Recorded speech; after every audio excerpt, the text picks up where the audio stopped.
Magandang araw po sa inyo, Sir Blair. Sadyang nakakaaliw ang mga kwentong inyong ibinabahagi sa inyong mga YouTube channel. Ang totoo, hindi po ako marunong gumamit ng cellphone dahil matanda na ako. Mahigit 70 taong gulang na po ako. Kaya para sa akin, ang paggamit ng mga gadget ay para na lang po sa mga kabataan. Kaya lang, pinilit akong turuan ng aking apo hanggang sa madiskubre ko nga ang iyong YouTube channel at naaliw ako sa pakikinig ng mga kakaibang kwento na inyong ibinabahagi mula sa mga masugid niyong taga-subaybay. Dahil nais kong ibahagi rin ang aking kwento nung medyo bata-bata pa ako. Alam kong kakaiba yun at maiibigan ng mga taga-subaybay mo. Kaya pinakiusapan ko ang aking apo na isulat sa iyo ang aking kwento dahil nais kong mapakinggan ito sa iyong YouTube channel. Ako nga pala si Pedro. Ang aking kwento ay nangyari noong nasa edad mahigit 30 anyos pa lamang ako. Sa aking palagay, mga taong 1980 yun. May anak na ako nun, kaya lang wala ng asawa dahil namatay sa isang malubhang karamdaman ang misis ko. Para makalimutan ang masakit na pagkawala ng asawa ko, ay nanirahan kami ng anak kong si Dino sa Siquijor, kung saan isinilang ang mga magulang ko. Ganito ang kabuuan ng aking kwento. Mag-uumaga na ng mga oras na yon. Natutulog pa ako nang yugyugin ako ng aking anak na si Lino dahil sa hindi pangkaraniwang naririnig niya. Nagdulot kasi yun sa kanya ng pag-aalala at pagkabahala. Tay gising. Tay, gumising po kayo. Tama na po ang pagtulog. Ano ka ba naman, Lino? Ang aga-aga pa eh. Gusto ko pang matulog. Mamaya aalis na naman kami ni Alkitran para bumiyahe. Ang alaga kong kabayo, ang tinutukoy kong si Alkitran. Matingkad na itim kasi ang kulay nito na para bang kakulay ng alkitran. Kaya yun ang tinawag ko sa kanya. Nabili ko yun sa isang kaibigan ng tatay ko nung umuwi kami sa Siquijor. Kinabitan ko ito ng kalesa para gamitin sa pamamasada. Nang mga panahong yun, ay gumagamit pa ng kalesa at kabayo ang mga tao para sa transportasyon. Nagsasakay ng pasahero para dalhin sa bayan o karatig baryo. Maaari ding tagahatid ng mga produktong hindi naman kabigatan, gaya na lamang ng mga gulay at iba pang produkto na hindi mahihirapan ang kabayo. Kaya naman, sadyang malaki talaga ang pakinabang ni Alkitran para sa akin. Dahil sa kanya ay nabubuhay kami ng anak ko at nagkakaroon ng panggastos para sa aming pang-araw-araw na pangangailangan. Tay, ano ba tay? Tumayo na po kayo dyan. Sa kaumagan na po eh. Pero sabi ko nga sa'yo, anak, mamaya na lang. Gusto ko pang matulog eh. Pero tay, tumayo na po kayo. Kasi nga, may nanloob po sa bahay natin. Nawala ang antok ko sa sinabi ng anak ko. Hindi yun biro na may ibang tao na palang nakapasok ng bahay namin ng ganun kaagang oras. Kaya napilitan akong bumangon, pero nanatiling nakaupo pa rin sa banig na aming higaan. Ano ba sinasabi mong nakapasok? Pakinggan niyo po mabuti, tay. May ingay po mula sa kusina. May nakikialam po ng mga gamit natin sa pagluto. Pati sa mga plato na yari sa aluminum. Pinakinggan kong mabuti ang sinabi ng anak ko. Tama nga siya. Dahil may naririnig ako na mga gamit sa pagluluto. May ibang tao nga. Pero sino kaya ang taong yon? At bakit pinasok niya ang bahay namin. Naririnig niyo po ba yun, Tay? Di ba? Meron pong ibang tao. Lokong yun ah. Sa dami ng oras para looban tayo. Pinili pa yung ganitong oras. Umaga na. Yun na nga po eh. Ibang klaseng magnanakaw yan, Tay. Umagang-umaga kong tumira. Agad kong kinapa sa gilid ng aming higaan ang isang latigo na ginagamit ko kay Alkitran. Pati na rin ang aking gulok na sinasadya ko talagang ilagay sa tabi ng aming tinutulugan.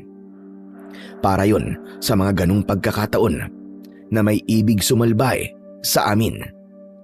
Makikita niya ang hinahanap niya. Hindi siya sasantuhin ng latigo at gulok ko. Tumayo ako para puntahan ang sino mang nanloloob sa bahay namin. Naririnig ko pa rin ang ingay ng aming gamit panluto. Ibig lang sabihin nun ay hindi pa ito umaalis. Tay, sasama po ako sa inyo. Hindi na, maiwan ka lang dito. At ako na ang bababa ng bahay at pupunta rin sa kusina. Dito ka lang sa taas at wag na wag kang aalis ha. Mas maigi nandito ka para kung ano man ang mangyari ay ligtas ka rito. Pero Tay, paano po kayo? Basta, kaya ko ang sarili ko. Kaya wag mo akong alalahanin. Yakan-yaka ko kung sino man siya. Tiyak, lalahid sa katawan niya ang latigo kunto.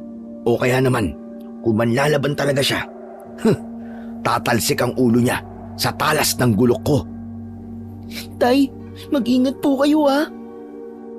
Dahan-dahan akong bumaba ng hagdan upang hindi marinig ng taong nasa aming kusina. Nang makababa ako ng hagdan, ay nakita ko ang isang taong may talukbong pang tela ang ulo habang may ginagawa sa aming kusina. Ang kapal ng mukha mo. Parang di man lang kinakabahan sa kanyang ginagawang pagnanakaw. Maingat akong lumapit sa kinaroroonan ng taong naroon sa kusina. Nakatalikod dito at tila hindi naramdaman ang aking paglapit. Itinaas ko na ang aking latigo para ito'y hagupitin. Nang biglang lumingon ito at napasigaw sa takot nang makita ko. Ay, Diyos ko po! Wag! Maawa ka! Teka, Helena? Ikaw? Oo, ako nga ito, Pedro. Huwag mo akong sasaktan, maawa ka sa akin. Huwag mo akong lalatiguhin. Teka, bakit nandito ka sa bahay namin? Anong ginagawa mo rito? Ha? Kuwan eh, ipagluluto ko kayo ng almusal. Para paggising nyo ni Lino, ay meron na kayong makakain. Si Helena ay kapitbahay namin. Walang asawa at hindi nagkakalayo ang aming edad.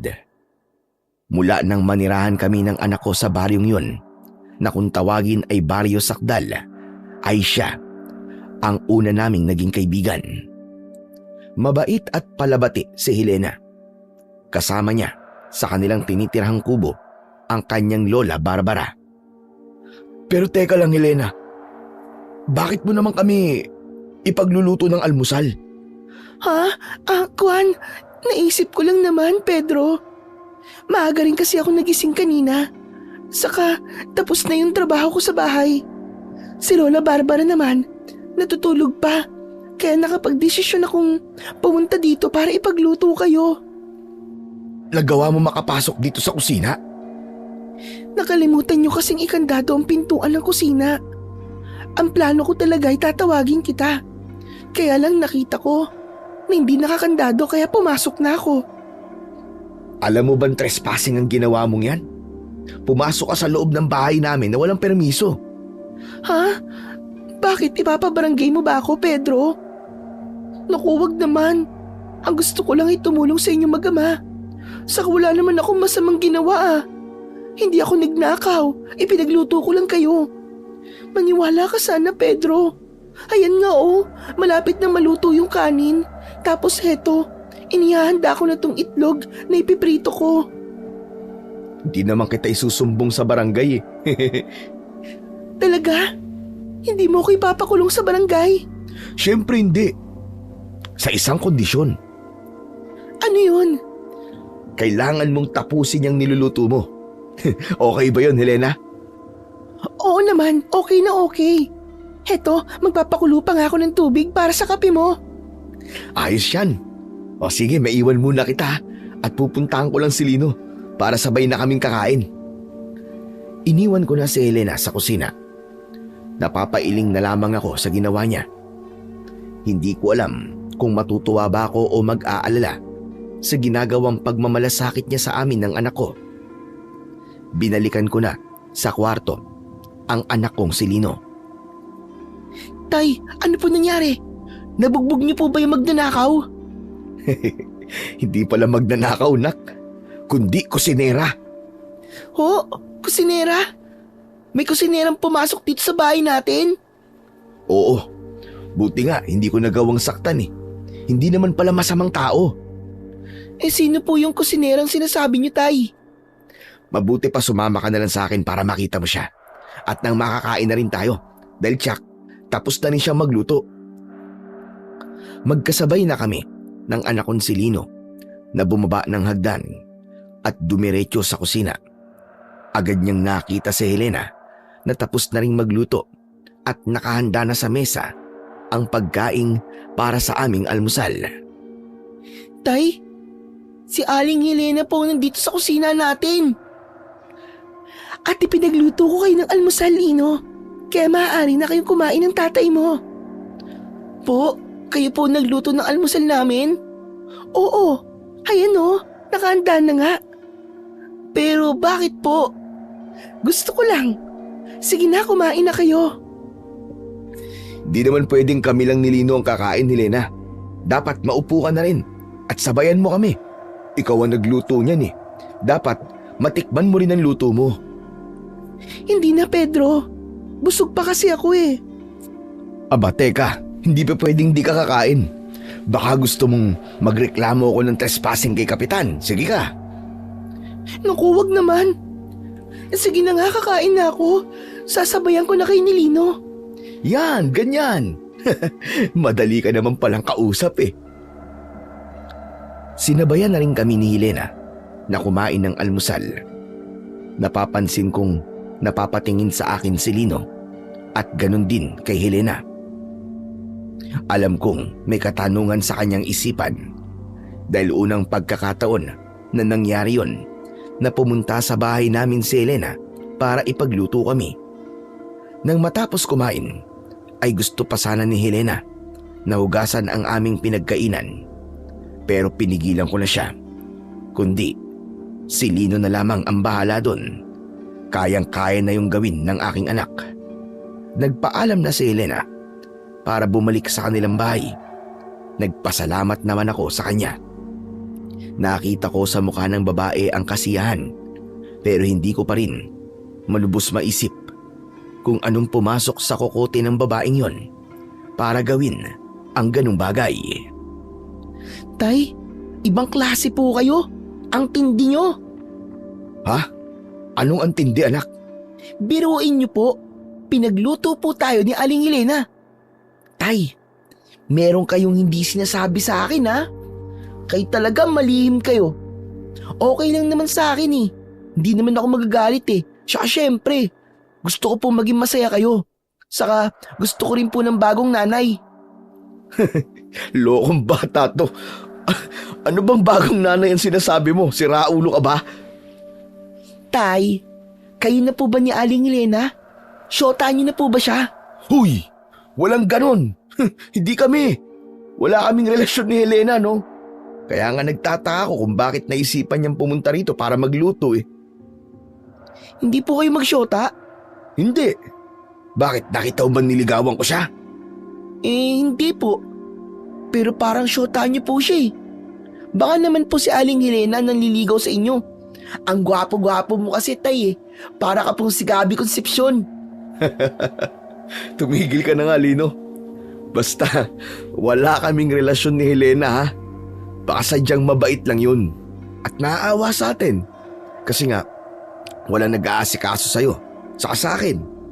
Kaya nagboluntaryo na siyang ipagluto tayo. Pero Tay, ayos lang naman po yun eh. Kung talagang magiging syota niyo po si Aling Helena, wala pong problema po sa akin. Botong-boto po ako. Taas po yung 10 kamay ko. Ay 10 kamay. 2 kamay ko. Natawa na lamang ako sa sinabi ng aking anak. Kung tutusin, wala naman talagang problema kung maging kami nga ni Helena. Kaya lamang, wala pa akong nararamdaman para sa kanya.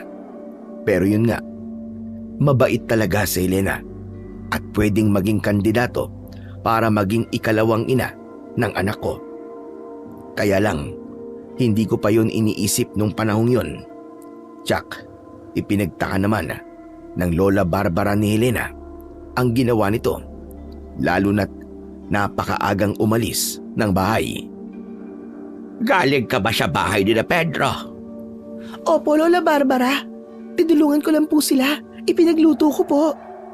Anong ipinagluto? Ipinagsaing ko po, pinagluto ng itlog at nagpakulo po ako ng tubig para sa kanilang kape. Bakit? Anong meron? Nag-apply ka bang katulong sa kanila? Hindi po, Lola. Naisipan ko lang pong tulungan sila. Kasi nakakaawa po yung mag-ama. Ay, harot ka! Malande! Aray ko naman, Lola. Ba't naman kayo nangungurot? Ang sakit nun ah. Kababae mo tao? Ikaw pa talaga ang tumayo sa bahay ng lalaki. At ikaw ang nagsisilbi. Bakit? Ano bang meron sa anyo ni Pedro? Huwag mo sabihin kasintahan mo na siya. Lola, magkaibigan lang po kami. Masama bang tumulong sa isang kaibigan? Di ba hindi naman po? Hindi nga. Kaya lamang, hindi magandang tignan ang ginagawa mong yan eh.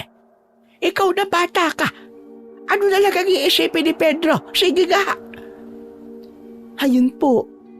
Nagpasalamat naman po siya sa ginawa ko. Kahit na.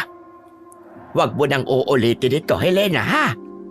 Lola, masaya naman po ako sa ginagawa ko eh. Kahit na. Hindi yung gawain ng isang babaeng Pilipina. Saka mo na gawin yon kung may relasyon na kayong dalawa ni Pedro.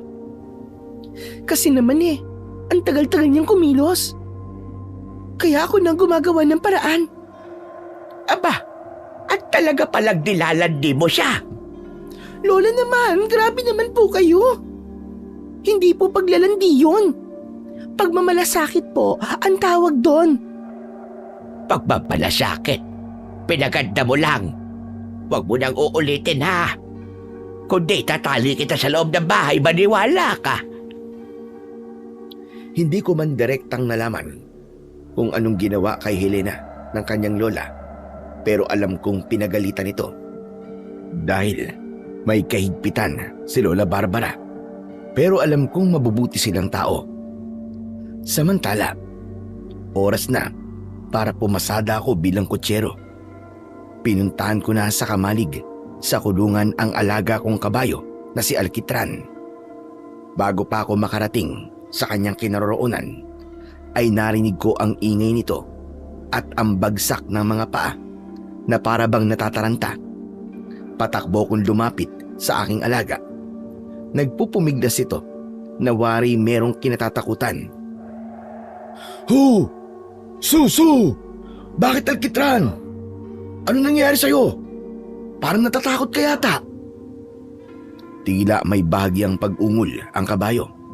Yun nga lang, hindi ko naman kayang maintindihan kung anong ibig sabihin. Kaya inalis ko siya sa pagkakatali para ilayo sa lugar na yon. Napapalundag pa siya, tila may iniiwasan, pero wala naman akong makitang anuman. So, ho! Ano bang meron, Alkitran? Ano bang kinatatakutan mo? Patuloy kong iginala ang aking paningin sa lugar na pinagtalian ko. Subalit wala pa rin akong makita. Kaya inalis ko na lang doon ang aking kabayo. Inilagay ko na siya sa kalesa para ihanda na sa aming pamamasada. Tumahimik na si Alkitran nang maipwesto ko na ang kalesa. Sumakay na rin ako sa kalesa para makaalis na kami.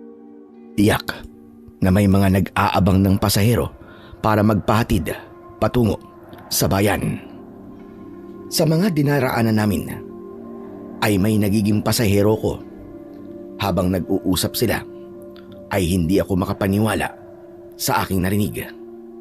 Dahil ayon sa mga ito ay may pinatay na kotsero. Natagpuan itong said ang dugo at puro kagat ang katawan. Hindi malinaw sa mga nagiging pasahero ko kung ano ang dahilan ng kamatayan ng isang kotsero, kung sinalakay ba ng ligaw na hayop o may iba pang dahilan.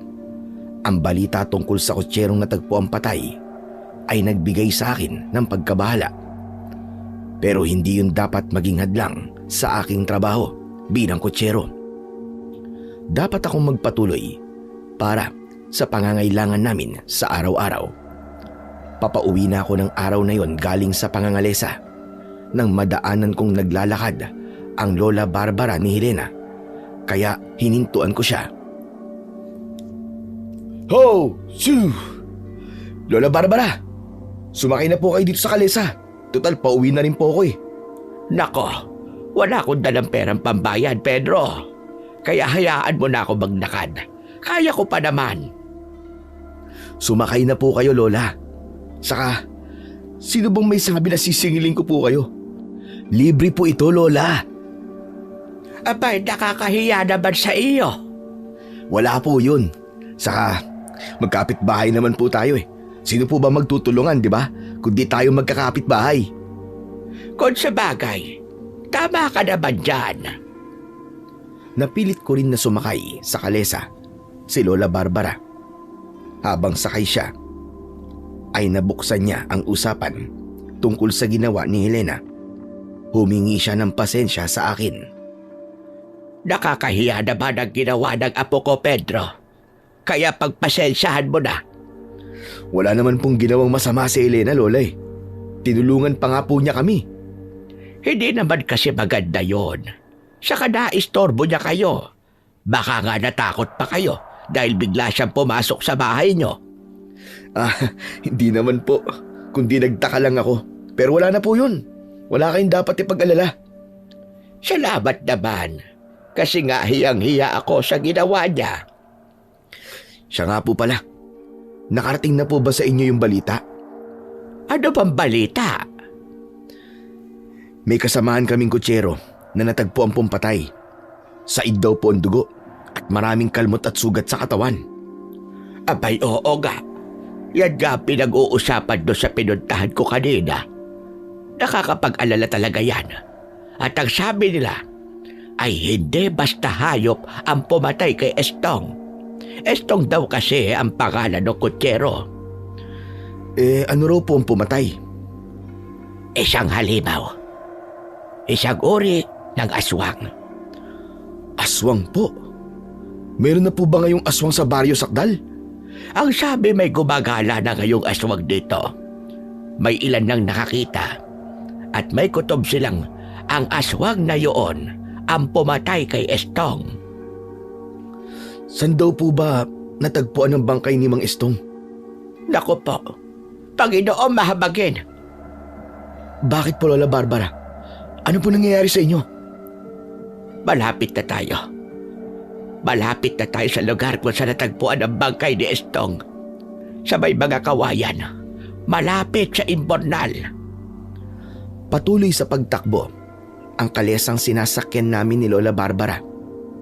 Kaya lamang nang malapit na ito sa kawayan kung saan yung lugar na sinasabi na natagpuan ang bangkay ni Mang Estong ay nagkaroon bigla ng problema. Biglang huminto na tila urong-sulong sa paglakad si Alkitran. Ho! Alkitran! Bakit? Anong nangyayari sa'yo? Bakit parang may problema ang kabayo mo, Pedro? Hindi ko nga rin po alam, Lola Barbara eh. Ho! Alkitran! Su! Ayaw niyang lumakad. Parang may kinatatakutan siya. Kaya nga po eh. Alkitran, ano ka ba? Ho! Alkitran! Gumalaw ka na! Pambihira ka namang kabayo ka, oo. Pinalo ko ng 2 beses gamit ang hawak kong latigo ang gawing likuran ng kabayo para magpatuloy sa paglalakad. Napilitang lumakad si Alkitran, pero at tubili ito. Ilang hakbang pa lang nang lumundag at tila nagwala ang kabayo. Ho! Ho! Alkitran! Ano ba, tumigil ka nga? Huwag kang lumundag! Diyos ko po, ano ba nangyayari? Bakit nagwawala ang kabayo mo, Pedro? Ano ba nangyayari sa kanya? Hindi ko nga rin po alam, Lola Barbara. Basta kumapit po kayo mabuti. Baka mahulog kayo sa kalesa eh. Hindi ko alam kung bakit biglang nagwala at nataranta ang alaga kong si Alkitran. Kaya paulit-ulit kong hinagupit ng hawak kong latigo. Tumakbo ito hanggang sa makalampas kami sa may kawayanan. Unti-unti ay kumalma ang kabayo at marahan na lamang itong lumakad na para bang walang nangyari. Ay, salamat sa Diyos at umayos ka rin, Alkitran. Pambihira ka. Mapapahama kami ni Lola Barbara sa ginawa mong kabayo ka eh. Diyos ko po, aatakihin ako sa puso sa ginawa ng kabayo mo, Pedro. Buntik na akong balaglag sa kalesa. Pasensya na po kayo. Di ko rin po talaga alam kung bakit biglang nagdadadamba ang kabayo ko eh. Kumusta po kayo, Lola? Okay lang po ba kayo? Hindi po ba kayo nasaktan? Ayos naman ako. Kaya lang parang tinatambol pa rin ang dibdib ko hanggang ngayon. Pahama kasi itong si Alkitran eh. Nagwala siya doon sa lugar. Na sinabi ko na kung saan natagpuan yung kutserong pinatay. Yun nga po eh. Ano kayang meron doon, no? Para bang may ibang naramdaman doon si Alkitran na dahilan ng bigla niyang pagwawala. Naging palaisipan din sa akin ang nangyaring yun sa aking kabayo. Naihatid ko na si Lola Barbara sa kanila, pero alam kong bitbit pa rin niya ang matinding kaba. Nag-uumpisa ng dumilim nang marating ko ang bahay namin. Kaya lang, wala roon ang anak kong si Lino. San kaya nagpunta ang batang yun? Kumakagat ng dilim, di pa umuuwi ng bahay. Inasikaso ko na ang pagluluto. Maya-maya pa ay narinig ko na ang mga yabag, saka may biglang pagsara ng pinto ng aming bahay. Alam kong si Lino yon, kaya lamang bakit kaya tila nagmamadali. Kaya iniwan ko saglit ang niluluto ko at pinuntahan siya. O ano ba nangyayari sa'yo, Lino? At tumahangos ka? Tay, may umahabol po sa akin. Na ano? Ibong itim po. Paniki? Hindi tay, hindi paniki. Kundi ibong itim na parang uwak. Bakit kayo nahabol? Hindi ko nga po alam tay eh. Natakot ako kaya binilisan ko po ang takbo ko. Para kasi gusto niya akong atakihin. Buti na lang po mabilis talaga akong tumakbo. Kanina nagwala si Alkitran na parang may kinatatakutan. Ngayon naman, may kung anong ibong itim ang humahabol sa'yo. Ano ba nangyayari dito sa baryo natin? Parang may kakaiba. Narinig ko nga po kanina tay, yung usapan ng mga tambay dun sa tindahan ni Mang Bianong. Ang sabi, napasok na raw po ng masamang nilalang ang baryo natin. Anong masamang nilalang? Gaya po ng aswang. Nakakatakot po yun tay. Delikado po tayo sa aswang. Dapat siguro mag-ipon tayo ng bawang at asin para meron po tayong magagamit na pangontra. Natahimik ako sa sinabi na yon ni Lino. Maging ang anak ko ay alam na rin ang tungkol sa aswang na nagpapakita sa baryo. Gusto ko sanang wag niyang malaman ang tungkol doon dahil alam kong maghahatid lang yon sa anak ko ng takot. Kaya lang wala na, alam na niya. Hindi ko na yon mababawi pa. Kaya ikaw anak, dapat kapag lalabas ka ng bahay mag-iingat ka palagi ha. Mahirap na. Hindi na ligtas ang panahon ngayon. Marami nang nangyayaring hindi pangkaraniwan. Paano po kung isang araw bigla na lang salakayin ng mga aswang ang baryo natin, tay? Naku po, anong gagawin po natin? Paano po ba natin lalabanan ng mga aswang na yon? Saka na lang siguro natin isipin yun anak pag nangyari na. Pero tay, napasok na po ng aswang ang baryo sakdal. Pero mas kailangan natin problemahin ay ang panlaman natin sa kumakalam natin sikmura. Hindi tayo maaaring magpatakot sa mga aswang-aswang na yan at madlangan ang pagiging kutsero ko. Kundi wala tayong kakainin. Yun naman talaga ang katotohanan. Dapat paghandaan kung magpapatuloy ang pananakot at pagsalakay ng aswang na nagpapasimula ng magparamdam sa Baryo Sakdal. Pero nakakatakot din na walang makakain sa susunod na araw. Hindi man kami mamamatay dahil sa pag-atake ng aswang, posible namang mamatay kami ng anak ko sa gutom. Ang tanging importante sa akin ay ang mabuhay kami ng anak ko at syempre, maprotektahan siya sa anumang maaaring puminsala. May sarili akong kaparaanan kung paano ko gagawin yon. Pero ang problemahin ng ibang tao, lalo na ang lagim na nagsisimulang lumigalig sa Baryo Sakdal, ay wala sa prioridad ko. Hahayaan ko na lang munang problemahin yon ng kapitan ng baryo at ayoko nang makisawsaw pa. Siya ang unang may pananagutan para ayusin at bigyan ng proteksyon ang kanyang mga nasasakupan para sa napapabalitang banta ng kampon ng kadiliman. Mula nang may kakaibang nangyari sa alaga kong si Alkitran, ay napansin ko ang katamlayan niya. Hindi ko alam kung nagkaroon ba ng epekto sa kanya ang nangyari. Kaya lang, wala naman akong nakitang anuman na dahilan ng bigla niyang pagwawala ng araw na yon. Pinakain mo ba si Alkitran, anak? May damo na akong ginapas para maging pagkain niya. Dinala ko na po doon sa may kamalig, yung damo pang pagkain ni Alkitran, tay. Kaya lang parang ayaw po niya kumain. Hayaan mo, kakain din yung kapag nagutom. Pero dati naman po, hindi naman po ganun si Alkitran eh. Ngayon parang matamlay po siya. Kaya nga eh. Hindi ko nga rin maintindihan, anak eh. Baka nagkapobya. Po? May ganun po bang kabayo? Siguro. Dahil hindi maalis sa isip niya kapag meron silang kinatatakutan. Kasi nga nagdadadamba rin siya nung nakaraang pumasada kami. Pero tay, ano po kayang kinatatakutan niya? Teka tay, hindi po kaya yung aswang? Wala naman akong nakitang aswang ng pagkakataong yun eh, na nagwala si Alkitran eh. Tay, sabi po kasi nang narinig ko pong usap-usapan, kapag hindi raw po gabi, may kakayahan ng aswang na gumala po dito sa baryo na maging ibang uri ng hayop. Pwedeng ahas o kaya bayawak, pwedeng insekto din, at pwede ring ibon, gaya po nung humabol sa akin. Kanino mo naman narinig yan? Dun po sa may tindahan kaninang inutusan niyo po ako. Yun po kasi uli ang pinag-uusapan nila eh. Kasi nga, lagi na raw po may kakaibang nakikita dito sa Baryo Sakdal at iniisip nilang kagagawan po yun ng aswang. Talagang gusto nilang takutin ng mga taga rito ah. Hindi tumitigil ang mga chismoso-chismosa na pag-usapan ng tungkol sa aswang. Eh yun po kasi ang paborito nilang topic eh. Tapos, nagtatakutan pa sila. Kaya pati mga batang makakarinig, natatakot na rin po. Ikaw ba? Natatakot ka na din? Konti lang po. Saka sabi niyo nga po, di ba?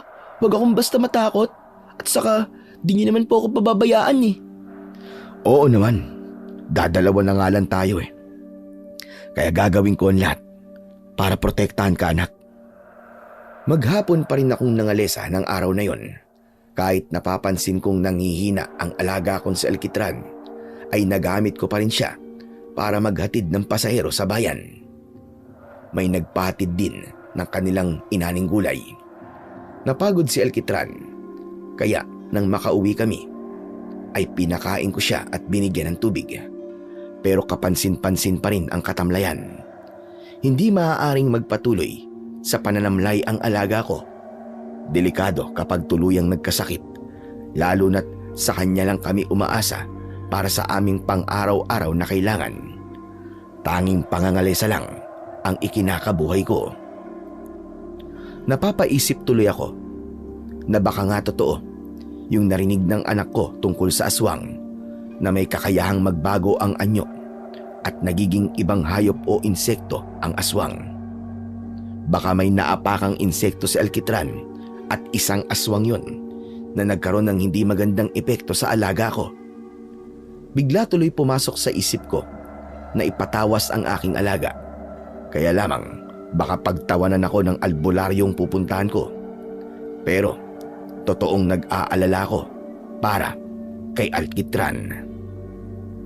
Nang gabing yun, lagpas hating gabi na pero hindi pa rin ako dalawin ng antok habang ang anak kong si Lino ay malalim na ang tulog. Sinisisi ko tuloy ang matapang na kapeng ininom ko. Kaya lang, dati ko namang ginagawa yon, ang uminom ng kape, pero nakakatulog din kagad ako. Kaya lamang, iba talaga ng gabing yon. Pabiling-biling ako sa aking higaan. Maya-maya pa, ay may naramdaman akong ingay mula sa labas ng bahay. Sinundan yon ng tila mga yabag. Yari lang sa kawayan ang sahig ng aming bahay, kaya maaaring marinig at maramdaman ang mga ingay at kaluskos mula sa labas. Bumangon ako at nakiramdam sa kung anumang lumilika ng ingay. Maya-maya pa ay nawala yon. Bigla kong naisip ang aswang na nagiging usap-usapan sa baryo.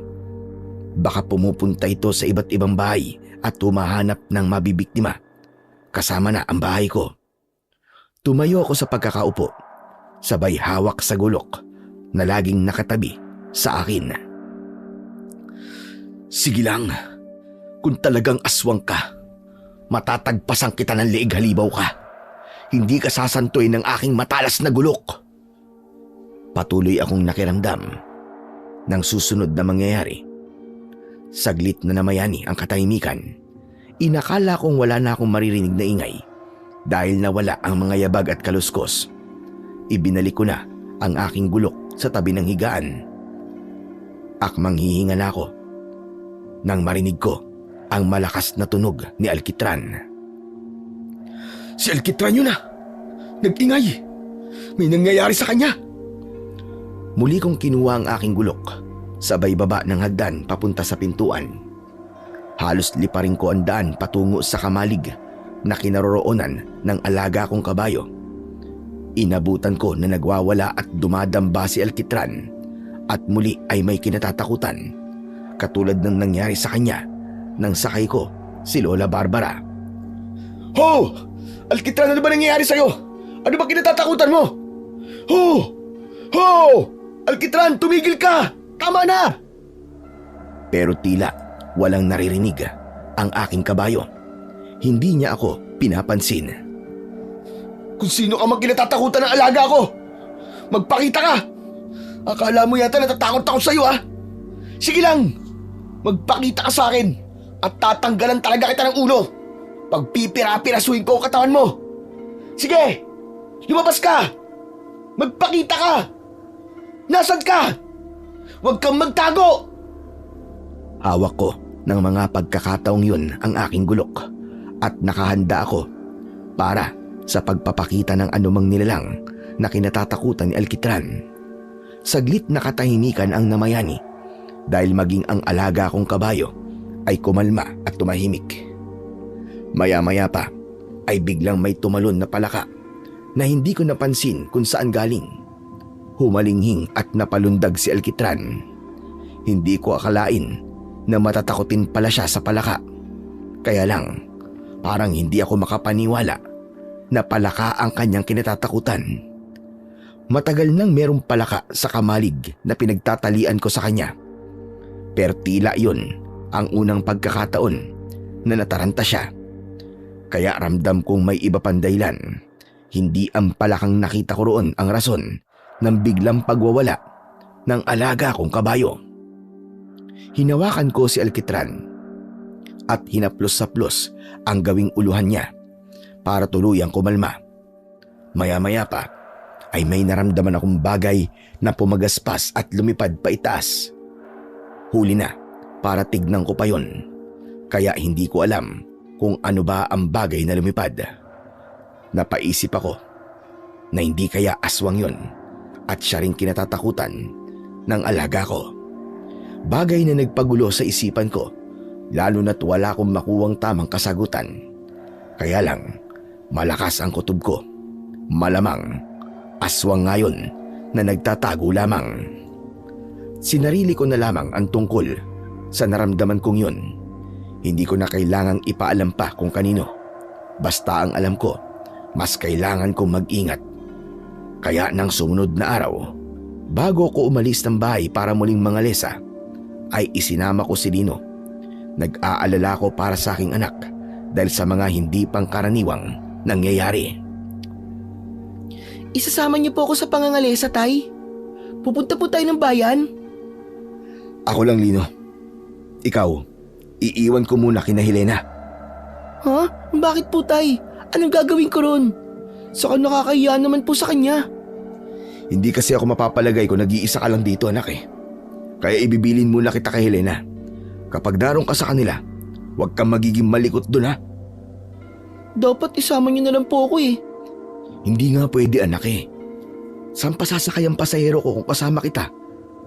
Saka baka mamaya, may magkarga pa ng kanilang mga produkto. Kaya doon ka na muna kay Helena.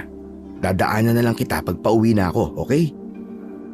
Madali ko namang napakiusapan ng anak ko, kaya napapayag ko siya.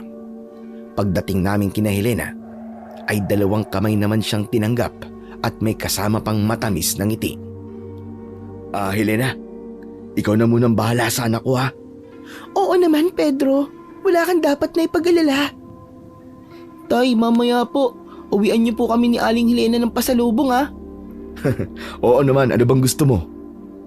Tinapay po na biskotso, Tay, saka ampaw. O sige, mag-uuwi ako nun. Naging panatag na ang loob ko dahil alam kong may titingin kay Lino habang nangangalesa kami ng alaga kong si Alkitran. Pero tila minamalas ako ng araw na yon. Malayo-layo na ang nararating namin ng kabayo ko at malapit na kaming pumasok sa boundary papunta sa bayan, ngunit wala pa rin akong pasahero. Wala yatang pupunta ng bayan o natatakot ng gumala ang mga tao dahil sa napapabalitang aswang. Hanggang may napansin akong pasahero na nag-aabang sa susunod na kanto. Isang matandang lalaki ang kumaway sa akin para sumakay. Kaya lamang habang pinagmamasdan ko ang itsura nito ay tila walang pambayad. Pero nakakaawa talaga ang itsura niya. Umiral ang pagiging maawain ko, kaya kahit may kutob akong wala siyang pambayad ay hinintuan ko. Ho! Ho! Alkitran, tigil muna! Meron tayong pasahero. Salamat at hinintuan mo ko. Kanina pa ako nag-aabang ng kalesang masasakyan. Bakit po, wala po bang dumadaan kanina? Meron naman. Ilan na rin yung dumaan. Kaya lang ayaw akong hintuan. Ho? Ayaw po kayong pasakayin? Parang ganun na nga.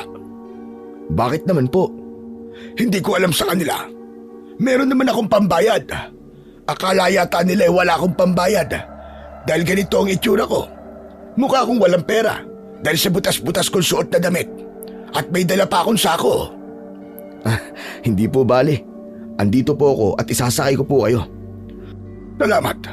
Maraming salamat talaga sa iyo, Amang. Bumaba ako ng kalesa para alalayang makakyat sa itaas ng kalesa ang matandang lalaki. Nang matiyak kong maayos na ang kanyang pagkakaupo sa kalesa, ay pinatakbo ko na si Alkitran.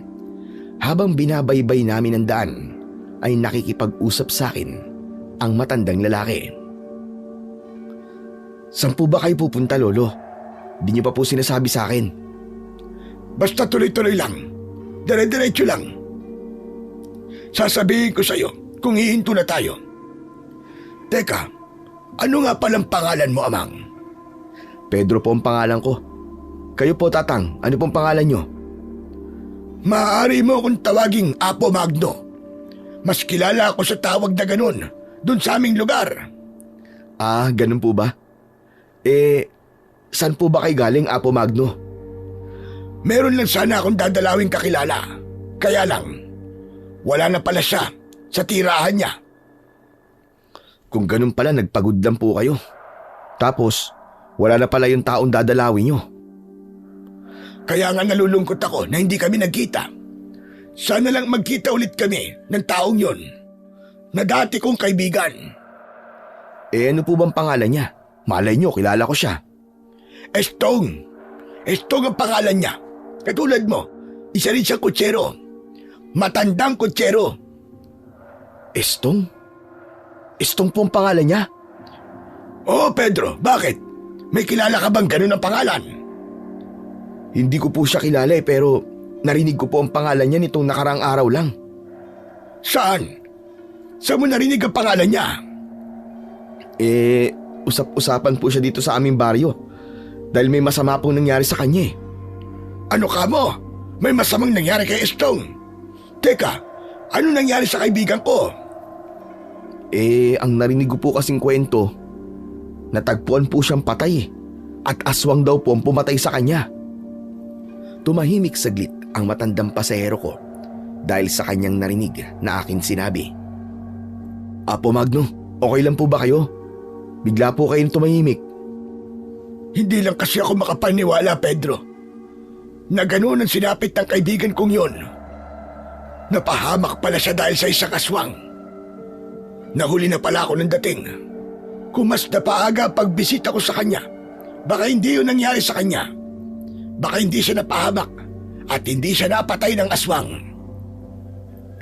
Dahil sa nalamang yun ni Apo Magno, ay nawala na ang kasiglahan ng matandang lalaki.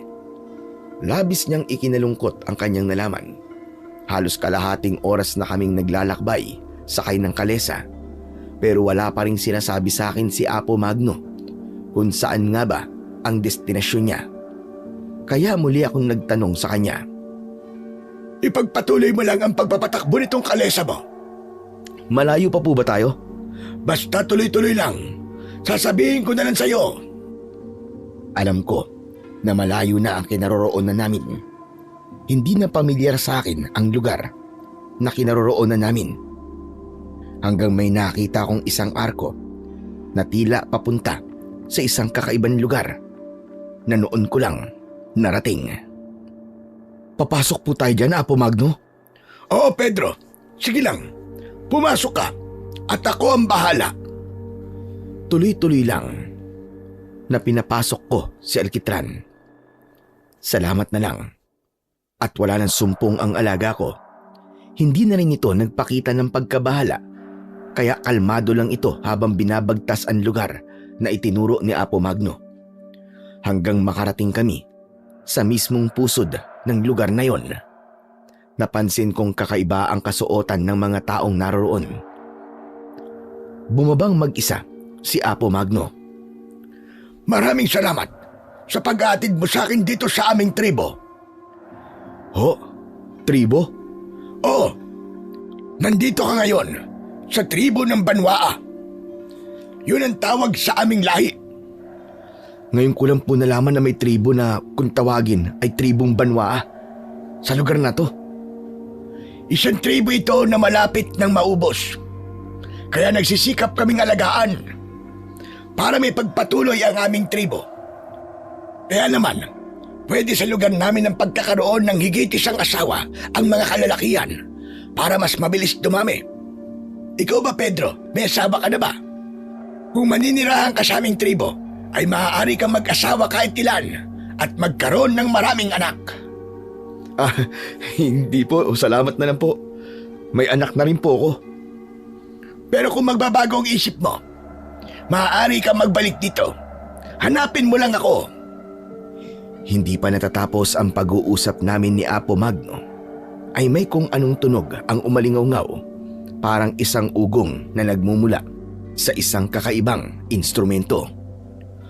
Anong ingay po yun? Hudyat ng pagkagat ng dilim. Dahil mahalaga sa lugar na ito ang dilim, mas maraming nagsasaya dito kapag umiiral na ang kadiliman. Kasabay ng hudyat na narinig ko, ay nagsimula na ring tumayo ang aking balahibo. Nakaramdam ako ng kakaibang lamig sa aking braso. Napansin ko rin ang paulit-ulit na paghakbang ni Alkitran na para bang nababahala ito. Kaya bago pa magwala si Alkitran, ay nagpaalam na ako kay Apo Magno.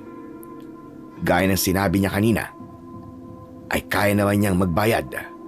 May iniabot siya sa aking nakabalunbon na perang papel. Bibilangin ko sana, pero pinigilan ako ng matandang lalaki. Huwag na, hindi mo na kailangan bilangin.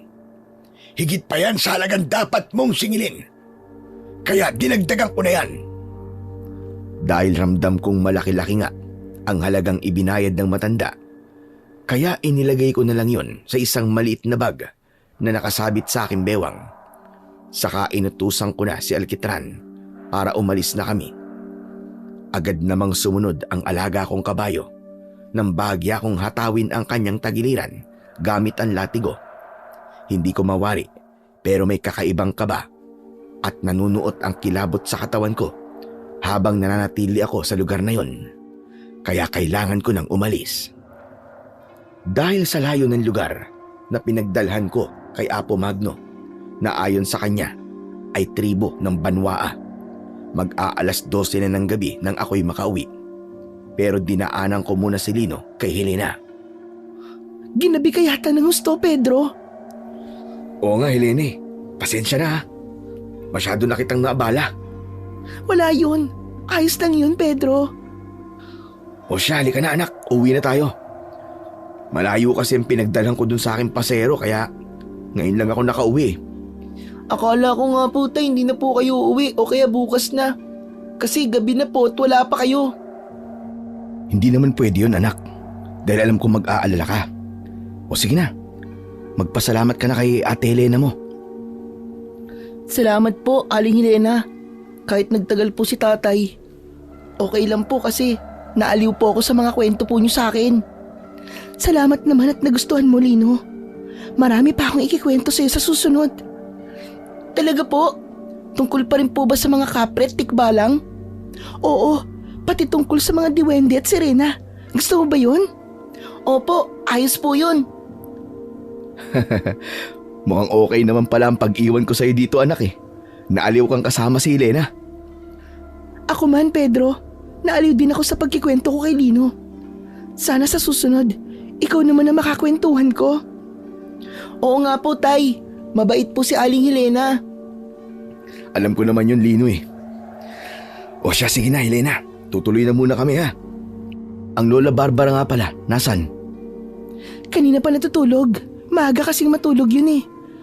Pagdilim ng paligid, aba, inaantok na kagad. O sige, pakisabi na lang sa kanya salamat ha. Alam ko kasi na naabala ko kayo eh. Dahil sa pag-iwan ko rito kay Lino. Hayaan mo makakarating sa kanya. At yung pag-iwan mo naman kay Lino dito sa bahay, naku, wala yun. Napakaliit na bagay. Abot-abot ang pasasalamat ko kay Helena sa pag-aalaga niya kay Lino. Nang nasa bahay na kami ng anak ko, ay ibinigay ko sa kanya ang bili niyang pasalubong.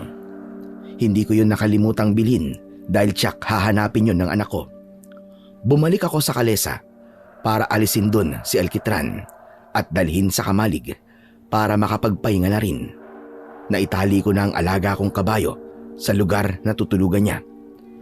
Bumalik ako sa kalesa para may ayusin sana, pero isang bagay ang ikinagulat ko na nakita ko ron. Naiwan sa loob ng kalesa ang sako na dala ni Apo Magno. Dinampot ko yun at pinakiramdaman kung anong laman. Hinawakan ko at pinisil ang laman ng sako. Matigas ang bagay na nasa loob ng sako. Ano kayang laman ito? Naiwan ba to ni Apo Magno o sadyang iniwan? Nakabuhol ang sako kaya kailangan kong kalagin para malaman kung anong laman. Hindi naman mahigpit ang pagkakabuhol ng tali kaya agad ko yung nakalag. Ganun na lang ang panlalaki ng mga mata ko nang makita ang laman ng sako. Mga lumang gamit yun na yari sa tanso. Sa palagay ko, mga antigong gamit na palamuti sa katawan ng isang pinuno ng tribo.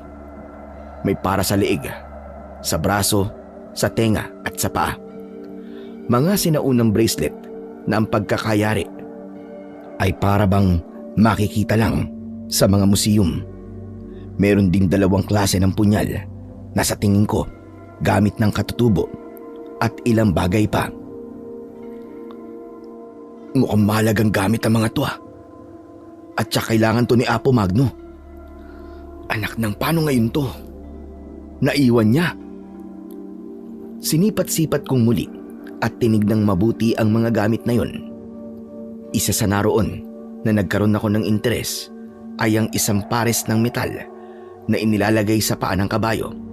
Isang pares yon ng bakal na pabilog o horseshoe. Ginagawa itong patibong sa paa ng kabayo para sa matitigas na daan o matutulis na bagay. Sa akin na lang to. Ikakabit ko to bukas kay Alkitran. Pero itong ibang mga antigong bagay na to ay kailangan maibalik ko kay Apo Magno. Siguro naman ay okay lang sa kanya na ibigay na sa akin ang sapatos ng kabayo kapalit ng pagbabalik ko nitong ibang mga gamit niya. Nakaramdam na ako ng pagod at kailangan ko na munang magpahinga. Bukas ko na lang ikakabit ang sapatos na bakal para kay Alkitran. Masyado na kasing manipis ang horseshoe sa kanyang unahang pa at kailangan ng palitan. Napasarap ang tulog ko ng gabing yon dahil na rin siguro sa pagod. Subalit ginising ako ng anak kong si Lino na labis ang pag-aalala. Sunod-sunod ang tapik niya sa tagiliran ko. Tay gising po kayo. Tay, gising. Bakit pa nangiistorbo ka, Lino? Kailangan ko pa matulog eh. Kung nagugutom ka, may tinapay naman dyan at maaari mo maging almusal yun. Sige na. Tay, hindi naman po ako nagugutom eh. Kaya po kita ginigising dahil kay Alkitran. Naroon sa kamalig si Alkitran. Andun, nakatali. Yun na nga po, tay eh. Wala po dun sa kamalig si Alkitran. Dahil sa sinabing yun ni Lino, ay nawala ang antok ko at bigla akong napabangon. Hindi ako makapaniwala sa sinabi ng anak ko. Ano? Ano ba sinasabi mong wala si Alkitran? Yun nga po, tay. Wala po sa pagkakatali niya ron si Alkitran. Imposible yun. Paano mawawala ron si Alkitran? Maayos ang pagkakatali ko sa kanya kagabi. Hindi agad ako makapaniwala sa sinabi ni Lino. Kaya bumangon na ako para tiyakin kung talaga nga bang nawawala ang alaga ko. Yun nga, wala nga sa kamalig si Alkitran. Ang nakapagtataka ay naiwan doon ang kanyang tali. Tinignan ko ang ginamit kong pantali. Hindi naman yun maluwag. Pero nakapagtataka na nakawala si Alkitran. Hindi ko maubos maisip kung paano siya nakaalpas sa kanyang tali. Tay, paano po nakawala si Alkitran? Saka ngayon lang po ito nangyari. Hindi ko nga rin alam, anak eh. Hindi kaya meron po nakialam sa kanya, tay, at pinakawalan siya? Posibleng gano'n na nga. Pero sino naman ang makikialam? Matagal na tayong nakatira dito pero ni minsan ay wala namang nakikialam kapag iniiwan natin si Alkitran. Oo nga po, tay eh. Sa halip na isipin natin kung paano o sino nagpakawala sa kanya, maigi pa. Hanapin na lang natin si Alkitran.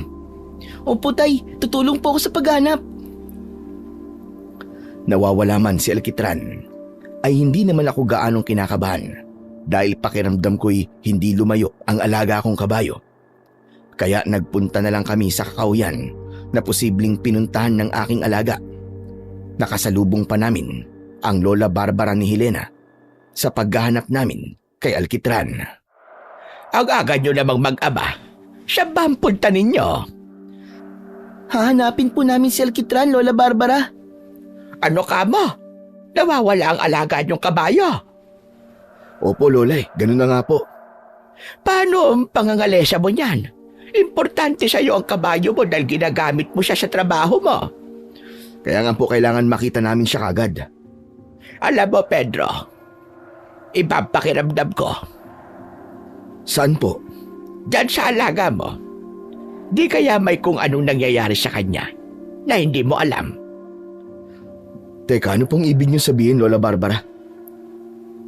Hindi nga ba nung pinasakay mo ako, bigla siyang nagtatatalon at nagwala siya, hindi ba ipaliwanag na dahilan? Tapos ngayon naman ay nawawala naman siya. Baka may kung anong nangyayari sa kanya. O may kinalaman yung mga pagpapakita ng mga kakatwang nila lang. Gaya na lamang nung napapabalitang aswang. Hindi naman po siguro. Wala naman po sigurong kinalaman sa mga aswang ang nangyari ngayon kay Alkitran. Sana nga. Sige po, Lola Barbara. Tutuloy na po muna kami ni Lino. Kailangan namin makita kagad si Alkitran eh. dahil may pupuntahan pa po ako at kailangan ko po siya. Iniwan na namin si Lola Barbara at ipinagpatuloy ang paghahanap kay Alkitran. Pinasok pa namin ang loob ng kakauyan para hanapin ang nawawalang alaga. Plano ko pa namang palitan na ang bakal na sapatos ni Alkitran. Ipapalit ko yung naiwan ni Apo Magno sa aking kalesa. Habang nasa loob kami ng kakauyan, ay narinig namin ni Lino ang ingay ng mga ibon na naroon hanggang sa magliparan ang mga ito sa hindi kalayuan. Tay, tignan niyo po. Parang merong kinatatakutan ng mga ibon sa gawiron. Halika doon tayo, alamin natin. Nagmamadali kaming nagtungo ng anak ko sa lugar na may mga ibong nagliparan. Tama ang naging kutob ko. Naroon nga si Alkitran at nanginginain ng damo. Tay, si Alkitran! Alkitran! Ayos! Buti na lang at narito siya at hindi tuluyan lumayo. Oo nga po tay Siguro alim din po niya na hahanapin po natin siya. Kaya hindi po siya nagpunta sa kung saan. Kundi dito lang po sa lugar na madali po natin siyang makikita. Nilapitan namin si Alkitran. Subalit ganun na lamang ang sindak ko nang makita ko na ilang dipa mula sa kinaroroonan ng aking alagang hayop ay may bangkay ng isang tao. Agad rin yung nakita ni Lino. Tay, tingnan niyo. May patay po na tao. Oo nga anak. At hindi lang siya basta pinatay. Diyos ko po, luwang kanyang mga mata. Wakwak din ang kanyang tiyan na para bang kinuha ang mga lamang loob. Tay, nakakadiri. Parang gusto ko pong masukatay. Huwag mo nalang tignan anak. Sige po. Tay, sino po kaya ang may kagagawan niyan? Saka bakit nandito po si Alkitran?